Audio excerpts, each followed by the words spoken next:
Assalamualaikum warahmatullahi wabarakatuh. Alhamdulillah kita berjumpa kembali dalam channel Sinau Kapal. Kali ini saya akan berbagi perihal penerapan SAIR 2.0 dan apa itu penerapan ESP Code atau Enhanced Survey Program Code. Lalu apa? Kedua-duanya apa ada hubungannya?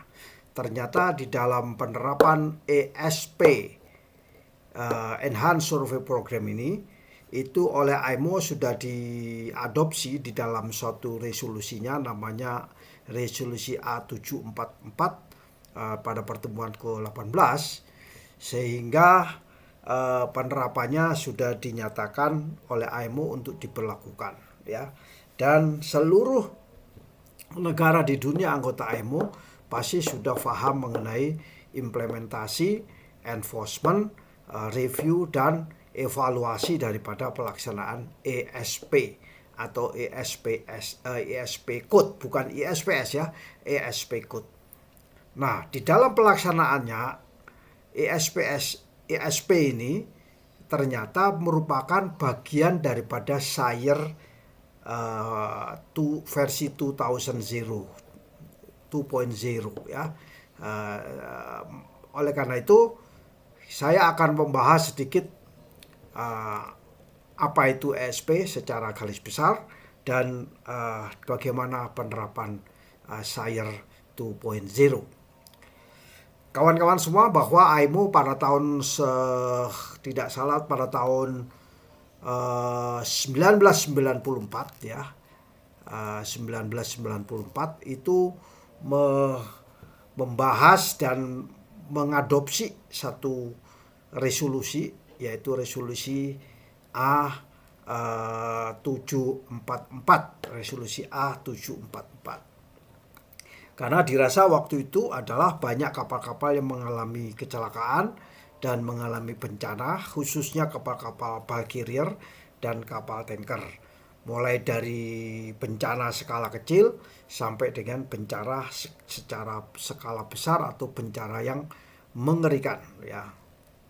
Banyak di antara kecelakaan-kecelakaan tersebut disebabkan oleh berbagai faktor, ya, mulai dari faktor konstruksi kapal, permesinan, maupun kesalahan daripada navigation, yang mengakibatkan suatu kecelakaan, sehingga memaksa IMO untuk membuat satu code namanya Enhanced Survey Program atau ESP, dan ini diterapkan agar kapal-kapal itu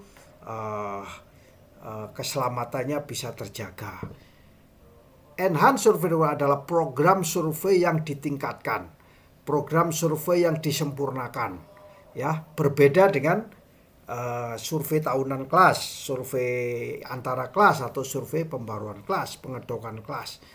ESP ini adalah sebenarnya domain pemerintah, ya, sehingga pada saat ESP diterapkan itu artinya ESP itu bagian daripada regulasi, dan bila diterapkan bagian daripada statutoria. Jadi ESP adalah menerapkan statutoria. Lalu apa saja yang dilakukan pada saat tahap ESP ini adalah bahwa di dalam ESP itu dilakukan untuk memeriksa, ya, katakan kekuatan daripada konstruksi, kekedapan konstruksi kapal, ya, dan memeriksa kapal, area-area kapal mana yang strukturnya mengalami deformasi, kerusakan atau retak dan lain sebagainya. Sehingga survei ESP ini dilakukan dengan cara close up survey atau survei dari jarak dekat. Jadi bisa dipegang tangan dan mata bisa melihat. Itu namanya survei jarak dekat. Antara mata dan struktur yang kita periksa ini adalah dekat dengan kita. Seperti plat lambung, ya, itu dilihat dengan mata kepala, ya, atau frame dilihat semuanya dari ujung atas sampai ke bawah, atau skat kapal Lihat atas ke bawah. Nah, dalam penerapan ISP ini dulu adalah domain pemerintah. Karena ini domain pemerintah, maka SAIR 2000 itu memperkuat ya implementasi dan enforcement yang dilakukan oleh pemerintah dengan oleh OCIMF. Oke, kita masukkan dalam SAIR 2.0. Ya. Jadi memeriksa itu semua tadi masuk di dalam SAIR 2.0. Dan pemeriksaannya harus lebih mendalam. Kalau di dalam ESP ada namanya ultrasonic test ya, mengukur ketebalan seluruh struktur kapal, member daripada kapal. Ya. Maka di dalam SAIR ini dibutuhkan sehingga secara tidak langsung menerapkan ESP, secara otomatis pula menerapkan SAIR 2000 ya. 2000. Kalau dulu domain hanya pemerintah saja, sekarang diperkuat oleh penerapan SAIR 2000.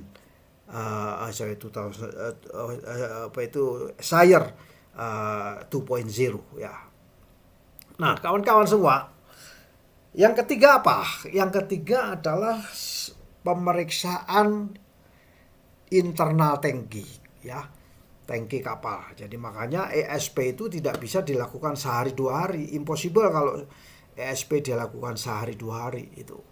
Jadi ESP itu dilakukan tangki per tangki ya. Satu orang memeriksa tangki itu bisa setengah hari lebih itu. Setengah hari lebih untuk memeriksa tangki. Kalau ada 12 tangki berarti sekitar 6 hari ya, 6 hari. Kalau surveyornya 1 ya 6 hari. Kalau surveyor 2 pasti 3 hari ya. Itu hitung-hitungannya sederhananya begitu. Nah, pengukuran, pemeriksaan dan pengujian tangki, kekedapan tangki ini, uji pressure dan lain sebagainya, itu dulu diimplementasikan di ESP. Nah, implementasi tersebut, pemeriksaan tangki internal maupun pressure tangki tadi itu, pengujian-pengujian kekedapan tangki itu dipersyaratkan pula oleh SAIR 2.0 ya. Jadi secara tidak langsung ESP bisa juga menerapkan SAIR 2.0. Apalagi misalnya di dalam ESP ada pemeriksaan namanya pemeriksaan tangki balas ya. Kapal itu pasti memiliki tangki balas untuk keseimbangannya dia. Dan itu dibuka, diperiksa tangkinya dan diuji kekedapannya. Dan pengujian dan pemeriksaan internal tangki balas ini juga bagian daripada ESP atau bagian daripada SAIR 2000 2.0 ya, 2.0. Ingat, inspeksi dan pemeriksaan yang lain apalagi? Misalnya pemeriksaan kalau di bulk carrier itu ada PALKA, ada small head itu untuk kapal-kapal tanker, atau hedge coming ya, hedge coming itu ambang PALKA. Nah, pemeriksaan dan pengujian ini dilakukan oleh dipersyaratkan ESP. Demikian juga di dalam SAIR 2.0 juga diperlakukan. Jadi pemeriksaan dan pengujian, inspeksi dan testing ya itu dibutuhkan juga oleh SAIR 2.0.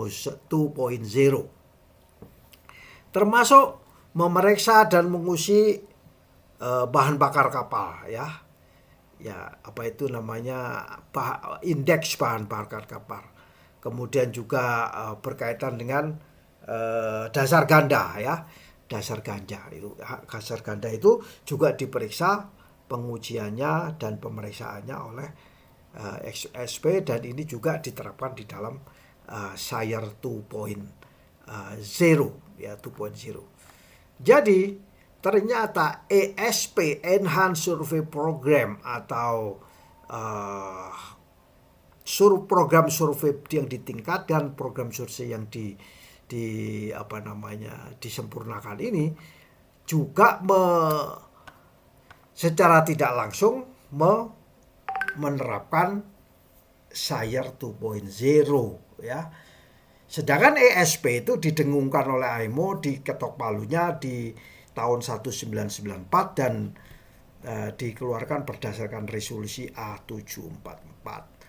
Ya, itu adalah kira-kira nanti kawan-kawan dari Pertamina maupun dari perusahaan-perusahaan shipping company termasuk bulk carrier baik solid maupun liquid, ya, itu OCIMF menerapkan apa itu SIRE 2.0 dan itu juga hati-hati harus juga disesuaikan. Sehingga dalam pelaksanaannya pasti diintegrasikan, ya. Di dalam pelaksanaannya pasti diintegrasikan oleh pihak pemerintah dan pihak kelas, biasanya disamakan dengan survei statutorinya pemerintah, misalnya survei tahunan, survei antara, dan survei pembaharuan atau special survei.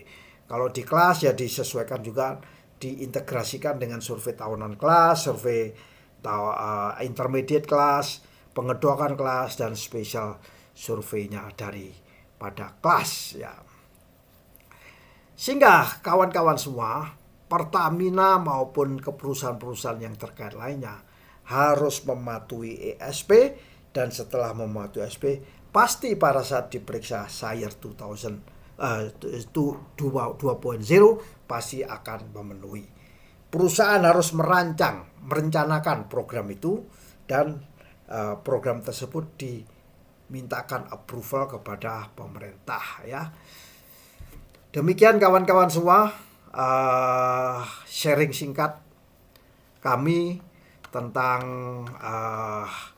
implementasi ESP Code atau Enhanced Survey Code ternyata mensupport daripada pemberlakuan SIRE 2.0 yang diwajibkan per tanggal 1 Januari 2022 oleh OCIMF. OCIMF ini adalah organisasi pemilik kapal, tempat diskusi, forum diskusinya, dan memberlakukan kapal-kapal itu dicatat performanya, di medical check up-nya, sehingga kapal ini bisa dipakai di seluruh dunia. Demikian, semoga bermanfaat ya bagi kita semua. Wassalamualaikum warahmatullahi wabarakatuh.